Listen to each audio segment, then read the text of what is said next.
We are back, everyone. Part 3 of our conversation with Amanda Russo, co-owner of SoCal Blogger Babes. We have talked a lot about the influencer market. We've talked about what it takes to be an influencer, talked about the macro trends. We've talked about why someone should work with an agency like Amanda's. And now we're going to kind of talk about, both from a business and as an individual influencer, now we're going to talk about just her gifts, because she's a phenomenal mentor. She has helped business owners. I mean, partly how she was able to take this opportunity is because she's able to see things strategically and said, hey, I want to take this business and take it to the next level. Not only did she just be a part of the founding team, but she like invested in it, which is a lot to say when you put your money where your mouth is, as they would say. So let's talk about your strengths now, Amanda. Like, what is some advice for someone who wants to, build a business based on the industries that you have experience in or you're excited about? Like, what are some of the to-dos you want to do? And we'll go more granular after that. What are some of the to-dos that I want to do? Would recommend for others. Would recommend for others. Yeah, I mean, I think you really have to take a little bit of time. I mean, I fully advocate, like, not sitting around and analyzing things to death and overthinking things to death. I mean, there comes a point where you have to just dive in and go for it. But up until that point, I mean, you have to do a little bit of self-analysis. I do a lot of self-analysis. I like to know what my strengths and weaknesses are as an individual and how that actually applies to the business world and how I can use the strengths that I have to serve others, right? I mean, a lot of times we have things that we want to do. Yeah. I'd love to be able to carry a tune and, perform on stage in front of a crowd, but I can't. That's not a gift of mine. You have a hidden gift? Is there something you're not telling us? Not at all. Stars Born audition, you applied, and my they just said, hey, you're just too pretty, so we had to put Gaga. Come on. Right. I wish. Yeah, no, I mean, there's things about you have to accept your own limitations. Okay. I can't sing. Can't sing worth a damn. Honestly, not a marketing guru. I'm fascinated by marketing from kind of a behavioral science standpoint, but I come at everything really analytically.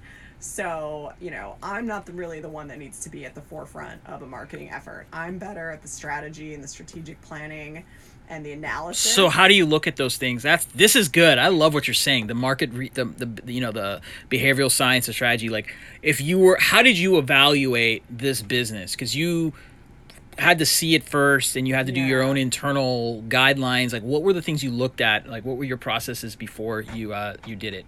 I like to think that I have a good intuition on, I pay very close attention to my surroundings and to my environment and to trends.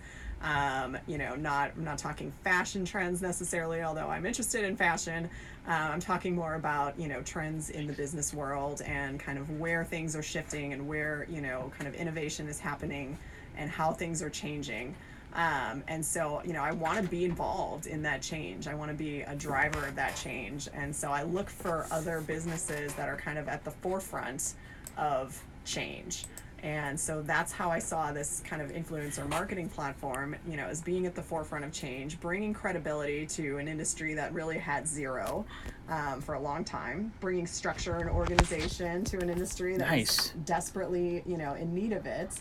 And I jumped on it because, I really felt like there was so much value there, and all it kind of needed was a little bit of a push, a little bit of a solid foundation to build off of. Okay. And so that's what I look for, in any business that I take on, either as a client or as an investment. Analysis behind the scenes. Yeah.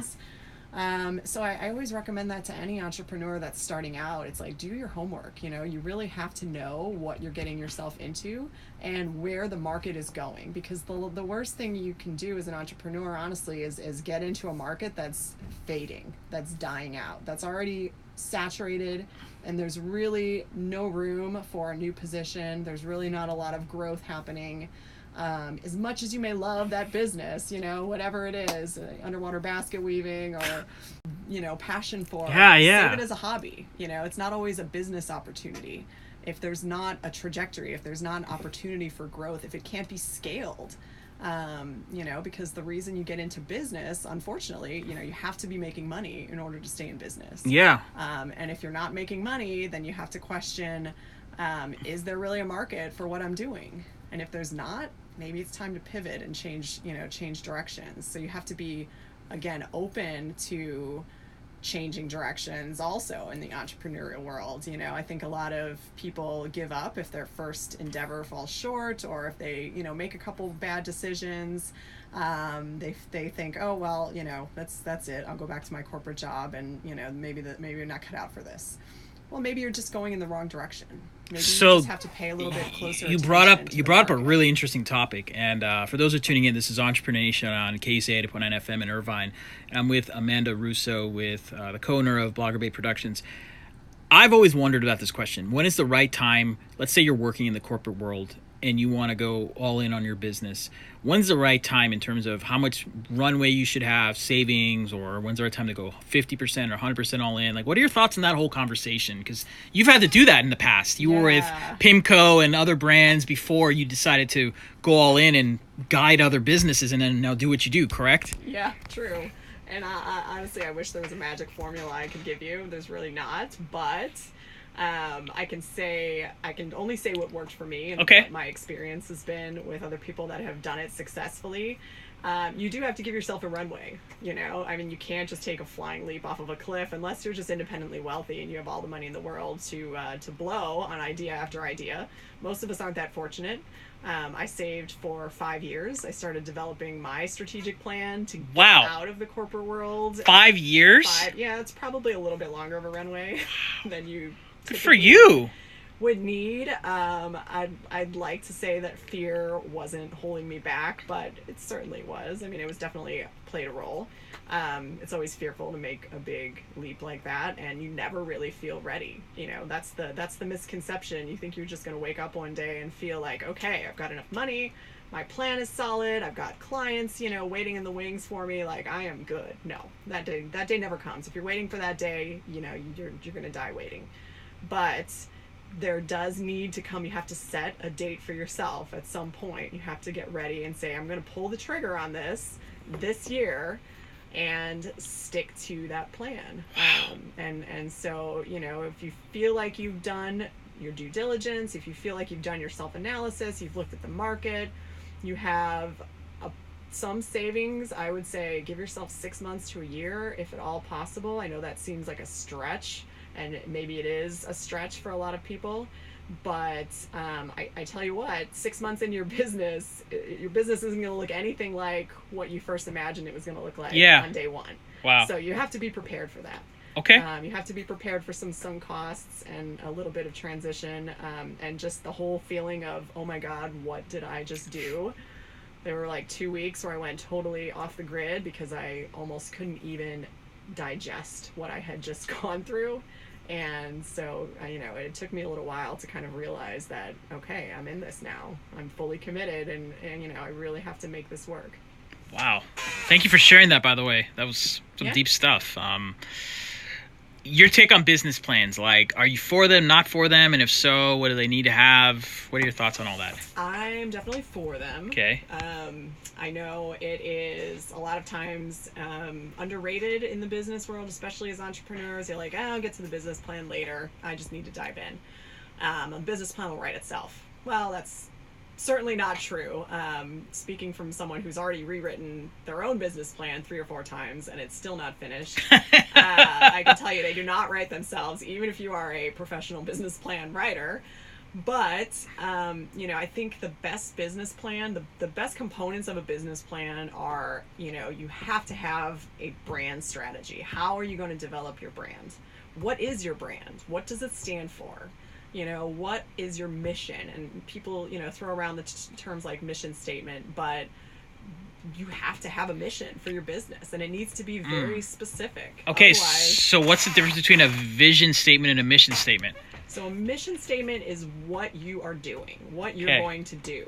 This is what this is why I started my business, and this is what we do best. The vision statement is more, where is it going? I don't think a vision statement is as important in the beginning. What's more important in the beginning is defining what the hell it is that you do. Okay. And what you're good at. The vision statement can come later. Once you're ready to grow that business, that's when the vision statement becomes a little bit more important. Where is this business going?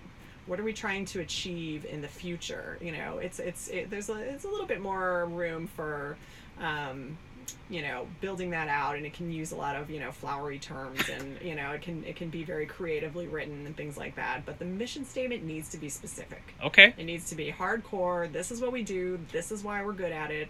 Period.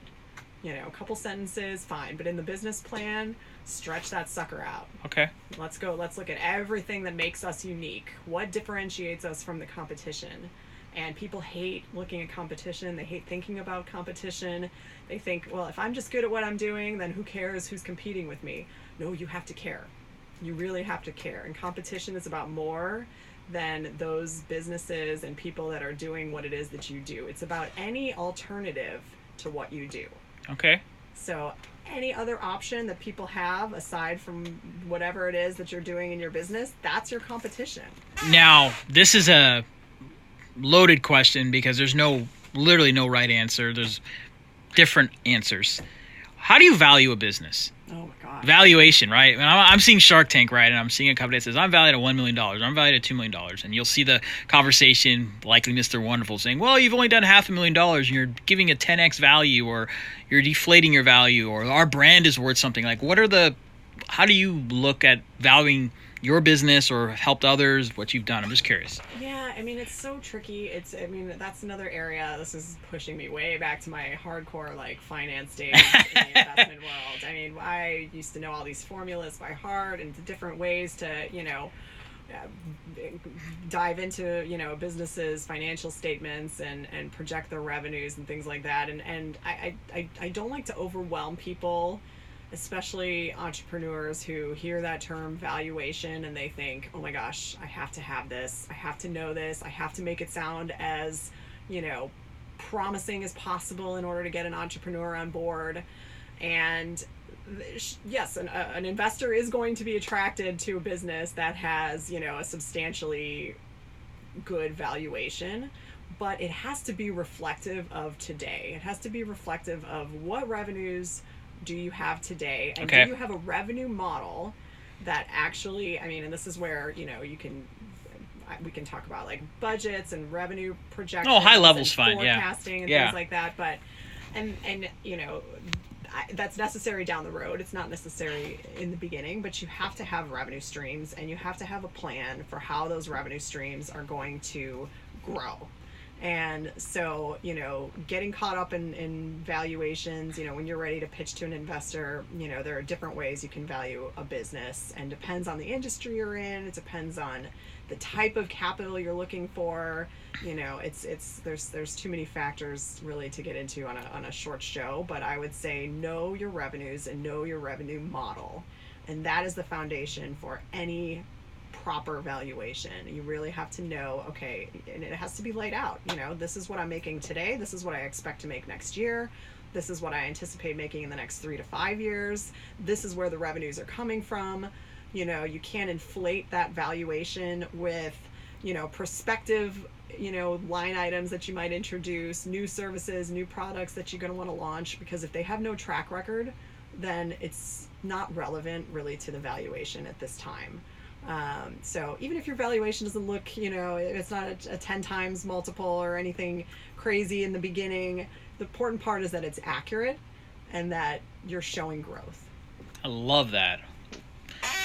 I gotta say, I mean, we've talked a lot in this conversation, but the way you're so on it with this business advice makes sense how you understand business. So seriously, I was like blown away. I was getting great comments too. Thank you. That was some good knowledge. Yeah, I'm happy. I love it. I can chat about this all day. I know it's a short show, but I'm happy to follow up with anybody if they have questions after this. So regarding your business, what's the best way for people to find you, connect with your business, you know, explore opportunities? You have an Instagram or Facebook or whatever page? We've got all the Instagrams. No, they can definitely look for us on Instagram. Okay. Blogger Babes Productions is the parent company, so it's at Blogger Babes Productions on Instagram. We also have a website which is currently being completely redone. Nice. So if you look at it today, it's going to look entirely different, most likely in a week. But it's www.bloggerbabesproductions.com. You can also, our biggest kind of social profile on Instagram is at SoCal Blogger Babes. That was the original. That is the tried and true. That's where you can see photos all dating back to the first day the Blogger Babes kind of opened itself up to the public and the community. My partner, Shelby, is at styling.sunshine. She is the face and the name and the inspiration behind this influencer platform. And unfortunately, she couldn't be here today, but she's driven and she's going to go great places with this whole influencer marketing world. So we definitely would love to have, more people on our platform. If they're curious, they can sign up and find more information about us on the website. Well, you did amazing representing both you and Shelby, so thank you so much for being on the show. And I'm at the Renegade Group. Perfect. That's my home biz. Nice. Well, everyone, thank you so much for tuning in.